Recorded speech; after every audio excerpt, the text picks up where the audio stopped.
আপনারা সবাই একটা জিনিস লক্ষ্য করেছেন হয়তো, বর্ষার আগে কিন্তু জমিতে চাষ দিয়ে রাখা হয় যাতে বৃষ্টির জল হওয়ার সাথে সাথে ফসল বোনা যায়। সেরকমই ইন্টারভিউ নোটিশ কবে আসবে তার জন্য অপেক্ষা করার সময় শেষ। আর ঘরে বসে থাকা যাবে না। দীর্ঘদিন ধরে আমরা বঞ্চিত হয়ে ঘরে আছি এবং ধৈর্য আর রাখা যাচ্ছে না। তাই জন্য এবার পথে নামতে হবে। পথে নামার সময় হয়েছে, নিজের অধিকার বুঝে নিতে হবে।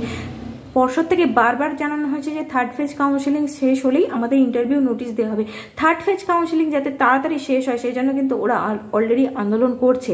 তাই জন্য আমাদেরকেও সরকারকে চাপে রাখতে হবে যাতে আমাদের ইন্টারভিউ নোটিশটা তাড়াতাড়ি দিয়ে আমাদের ইন্টারভিউ প্রসেস শেষ করে রিক্রুটমেন্টটা খুব তাড়াতাড়ি হয়। এর আগেও আপনারা দেখেছেন যে বারবার আন্দোলনের জেরেই কিন্তু আগের যে কাউন্সিলিংগুলো হয়েছে খুব দ্রুত কাউন্সিলিং হয়ে কিন্তু নিয়োগ হয়েছে। সেটা শুধুমাত্রই আন্দোলনের চাপে পড়ে আবারও আমাদেরকে চাপ দিয়ে রাখতে হবে যাতে আমাদের ইন্টারভিউ নোটিশটা খুব তাড়াতাড়ি আসে, থার্ড ফেজ কাউন্সিলিংটা খুব তাড়াতাড়ি কমপ্লিট হয়।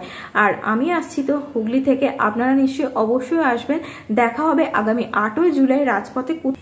কোথায় কখন আসবেন সেটা অবশ্যই সমস্ত ভেরিফাইড গ্রুপগুলোতে জানিয়ে দেওয়া হবে। গ্রুপগুলোতে জয়েন হয়ে যান আর একটু বন্ধু বান্ধবী সবাইকে বোঝান যাতে তারা আসে, কারণ নিজের অধিকার নিজেকেই বুঝে নিতে হয়। ধন্যবাদ।